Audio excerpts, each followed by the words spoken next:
Hey guys, actually I forgot to video it, but we have another lifter stuck. We actually have on cylinder 4 here. This lifter is actually stuck, and so what we're going to be doing is taking the head off. I've already got the air intake off along with the alternator and all our disconnections, and I'll try to remember to get everything else recorded, and especially when we put it back together so you can see how that goes together. Okay, so now we got all the lifters out. They were 8mm bolts, and along with the push rods. And then this is just a bracket that helps hold your lifters in place. We want to take that out as well. Now, some mechanics will tell you don't have to keep these in order.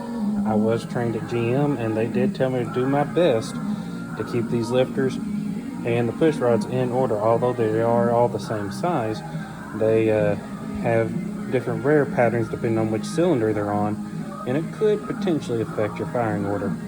So we'll keep tearing this thing down. So our next step is to take the exhaust gasket off, and there's actually 3 bolts that attach it to the main exhaust, and then we'll take these 13mm bolts out, and it should just pop over and pull right up, but we got to get those 3 down at the bottom to get it loose. This should come out now.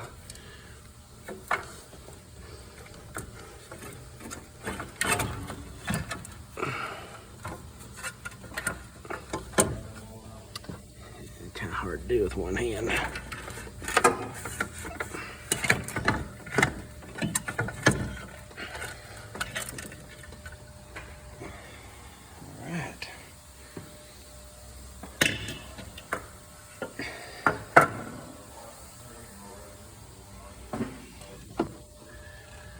Alright, now we're going to new lifters.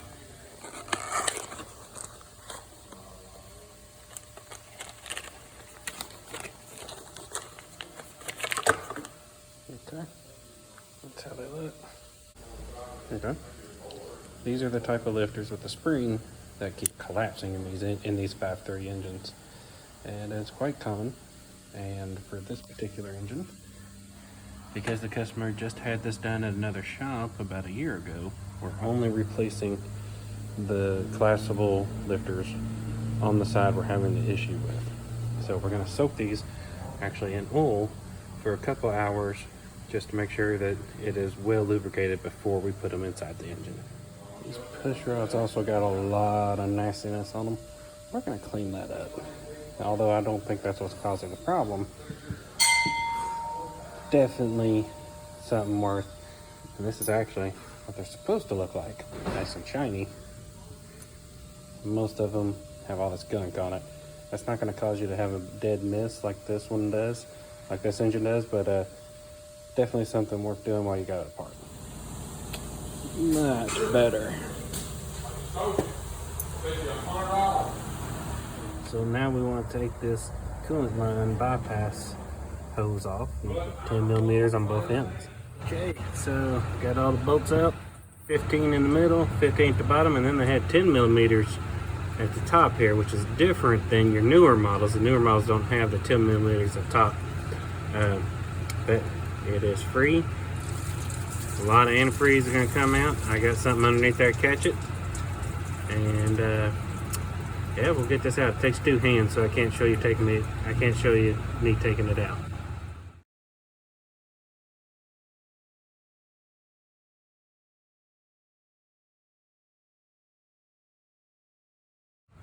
Okay, so now we're going to go right here because cylinder 4 was the one that we had the dead miss in. We're looking for a collapsed lifter in here somewhere. Just gonna take this 10mm bolt out. This whole chute should slide out, and the collapsible lifters are actually right here on cylinder 4. Cylinder 2 doesn't collapse, so if you got dead miss there, then you probably have a piston or cylinder issue. So let's take a look here. So this sleeve holds our collapsible lifters. I'm thinking it's this one. Let's take it apart. And there you have it, guys. There it is, collapsed. And just to show you, I'll get the other one out real quick. So, good lifter, bad lifter, right there. It's stuck closed, therefore it's never building up proper compression, causing your engine to run really rough. Okay, the only reason why, now if they were both collapsed, it would still cause an issue, but this is your culprit.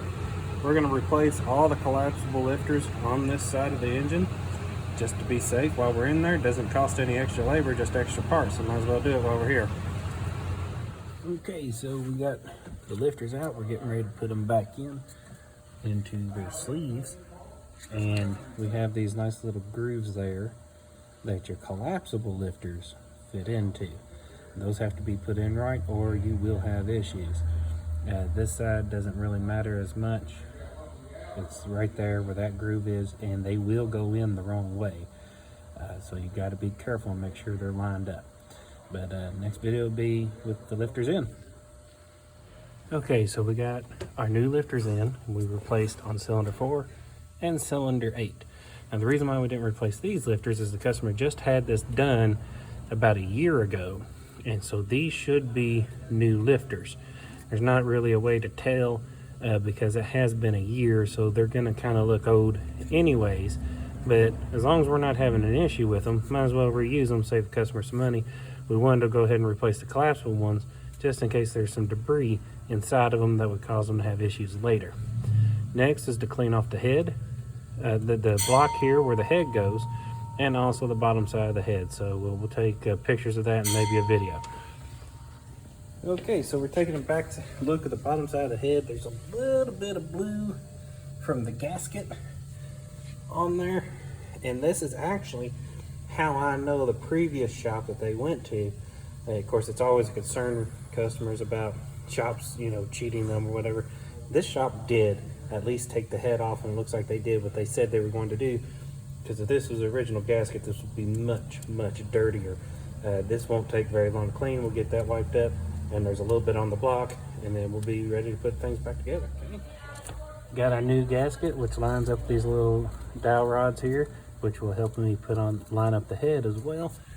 And hey, we got the head clean. Wasn't very easy. Wasn't very hard, I mean. It was obvious that they did replace at least the head gasket and things of that nature, and it looks like they've been in here with these lifters too, because this looks like a new sleeve. So they definitely did what they were supposed to do, and but for some reason this lifter collapsed again, and we're going to talk about that later. But we're going to get the head back on and start doing our torque specs. Okay, so these are new head bolts, and the reason why you want to replace the head bolts and not reuse them is because they actually stretch when you torque them down.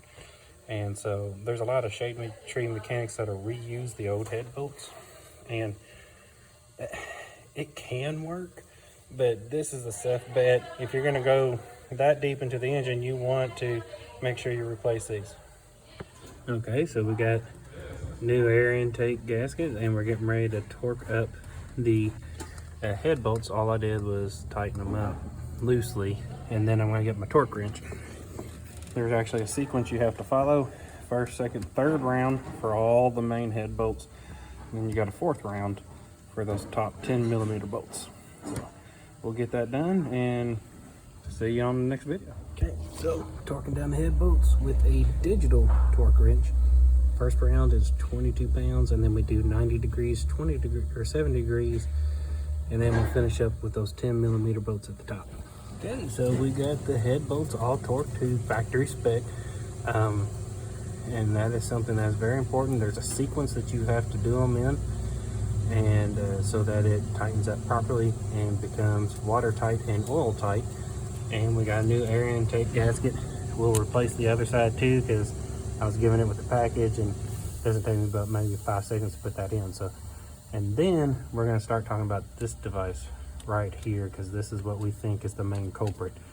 So we'll see you in a little bit. Okay, so we're going to skip this part right now, because hey, we still got lifters and, or excuse me, push rods and rocker arms to put in. Now remember, you don't technically have to keep them in order. A lot of people don't, but they do have wear patterns on the inside right here on the tip and right there. and kind of helps to keep them there. It shouldn't matter, but we have had issues where it does. So we'll get those in. Now we got our valve cover. We're going to replace this, although technically, because it's only been a year, it should still be good. It's kind of dirty, and hey, you know, it's part of that kit that I had to buy anyway, so let's go ahead and replace it. There's also new seals for the bolts for the valve cover, and we can replace that while we're at it.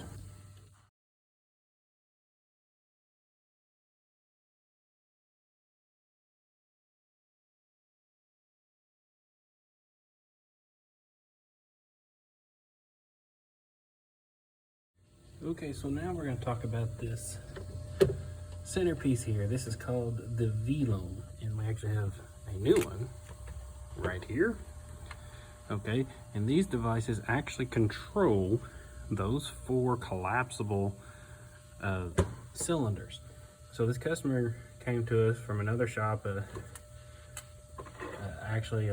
They had all their lifters replaced about a year ago, and then cylinder 4 collapsed again. And so they were asking me, why would this collapse again? And I actually have connections over at the Chevrolet dealership, and what they basically said is this device here is pretty much your only culprit. It controls that whole system.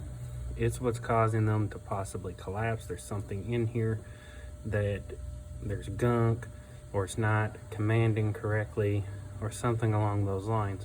And so they always recommend to replace this if you have a repeat offender. Now, it's not very common that this malfunctions, but when you have a repeat offender, something that comes back within a reasonable amount of time for new lifters, they recommend to go ahead and replace this. Okay, so there's the V-Loam gone, and you can actually see down in there to the camshaft. And hey, just for extra comfort for the customer, the previous mechanic did replace this gasket. That's a new gasket. Obviously the V-Loam is not new because you don't replace those unless you have issues, but you are supposed to replace those gaskets, so even further proof that they did what they were supposed to do. Okay, so we got that new V-Loam in, and I went ahead and put in that coolant cross hose. It does come with new little rubber gaskets, and the new V-Loam comes with its own built-in gasket, so I didn't use the one out of the gasket kit because, why? So we'll continue to put the rest together. We got the air intake, and should be getting close to lifting it up and draining the oil. Okay, so the air intake is in. You gotta line these 8mm bolts up with their hole, and then you just kind of tighten them down, and then we'll rerun our wires, connect our fuel line, and all those vacuum hoses we disconnected. And I forgot to show you taking it apart, so I'll try to remember putting it back together, how it goes. Okay. So now we're just getting our wires relined. Gotta rehook the fuel line, and then this purge valve hose, and along with your brake line, or brake booster. Put that back in there.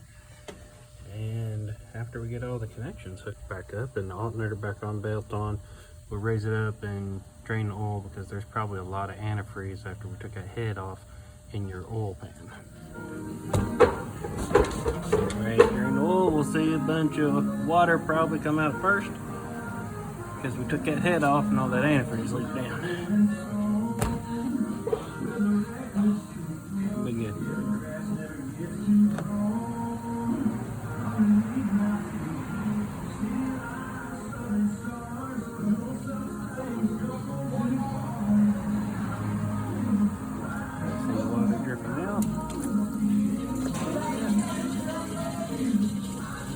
Guns off. So drained all the coolant out of it.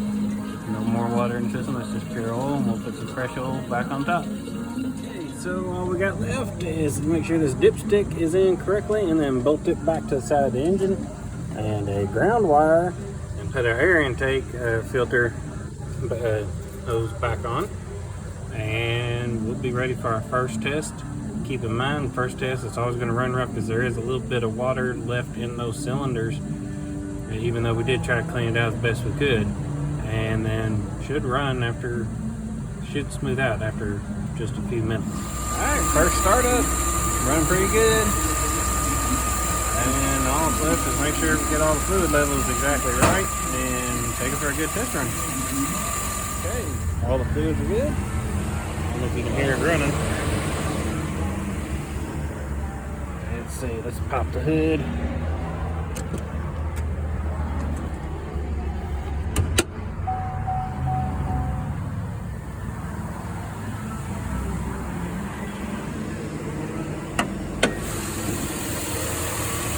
Running smooth. No toes, no misfires. So the issue has been fixed. So now it's just a solid test run and calling the customer and letting them know it's ready to go.